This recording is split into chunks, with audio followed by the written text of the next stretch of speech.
Terminé. En 1972, John Huston est âgé de 66 ans. C'est un pape du cinéma mondial. Il a une gueule terrible, une réputation d'alcoolo irascible et a déjà réalisé la plupart de ses grands films. Le Faucon Maltais, Le Trésor de la Sierra Madre, Key Largo, Moby Dick, Les Désaxés, Reflet dans un œil d'or et tout plein d'autres à venir, parce qu'on l'a déjà dit, c'est un pape. S'ajouteront ainsi à cette filmographie vertigineuse Juge et hors-la-loi, L'homme qui voulut être roi, L'honneur des Prizzi, Au-dessous du volcan, Jean de Dublin. En 1972, donc, John Huston adapte le roman Fat City, sorti 3 ans plus tôt sous la plume de Leonard Gardner. Ce dernier assure d'ailleurs l'écriture du scénario, livrant un script sur mesure pour celui qui a toujours été sensible à toute forme d'échec. Huston en a filmé toutes les nuances et les recoins, la force autodestructrice et la beauté.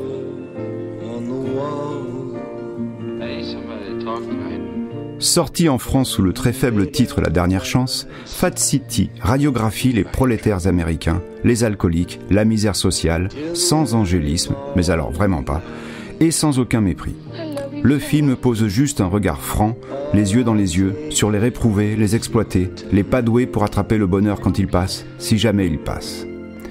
Ancien boxeur très porté sur la bouteille depuis qu'il s'est fait plaquer par sa femme, Billy Tully, interprété par Stacy Keach, vogue tristement de plans foireux en court répit.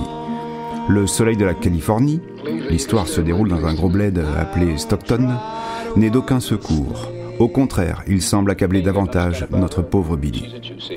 Il rencontre le jeune Ernie Mungers, un petit branleur qui boxe mieux que bien et n'a pas encore perdu la candeur que son aîné a dilapidée dans les troquets glauques, les combats de merde et les aventures sentimentales sans lendemain.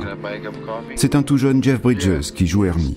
Une sorte d'amitié va lier les deux hommes et Billy va reprendre les gants pour quelques combats sordides et un peu d'amitié virile avec des mecs aussi paumés que lui.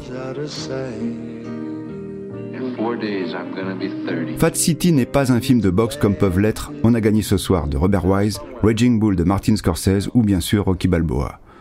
Le noblard n'est qu'une toile de fond, un élément du décor, car le sujet de Fat City reste bel et bien de coller aux semelles usées des cueilleurs de fruits exploités, des piliers de comptoir, des laissés pour compte malchanceux autant que pusillanimes. C'est une ode aux losers pleine d'amertume. John Steinbeck n'est pas loin. L'un des moments les plus forts de ce film est la rencontre dans un de ces bars sombres et tout en longueur qui semblent pulluler aux États-Unis entre Stacy Keach et la formidable, la divine, l'insoutenable Susan Tyrrell.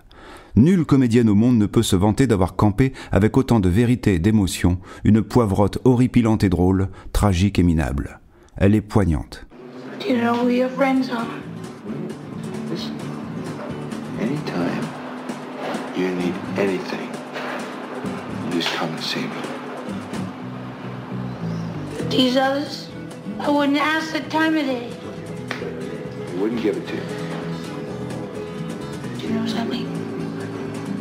You're the only son of a bitch worth shit in this place. I appreciate that. La cohabitation, plus que la vie de couple entre les deux paumés, ferait passer Charles Bukowski pour un abstem romantique. Stacy Keach et Susan Tyrrell se retrouveront 4 ans plus tard dans une adaptation du très éprouvant roman de Jim Thompson, Encore un guéluron, de Killer Inside Me, sobrement titré, en français, Ordure de flic.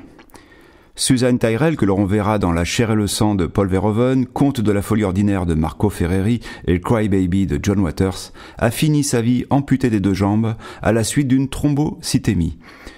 Petit point santé, la thrombocytémie essentielle se caractérise par une production excessive de plaquettes, ce qui entraîne des anomalies de la coagulation ou des saignements.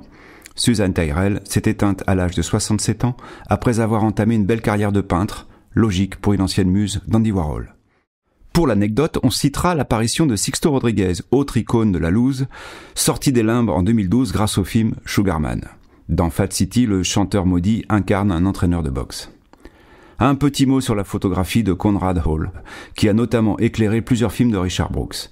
Elle est crue, quasi-documentaire, exacerbe la violence du désespoir et rend le soleil californien plein de poussière et de soif.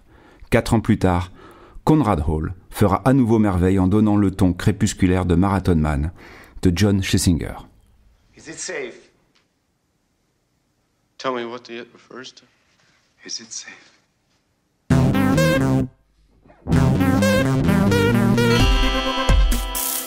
Radio Cobb.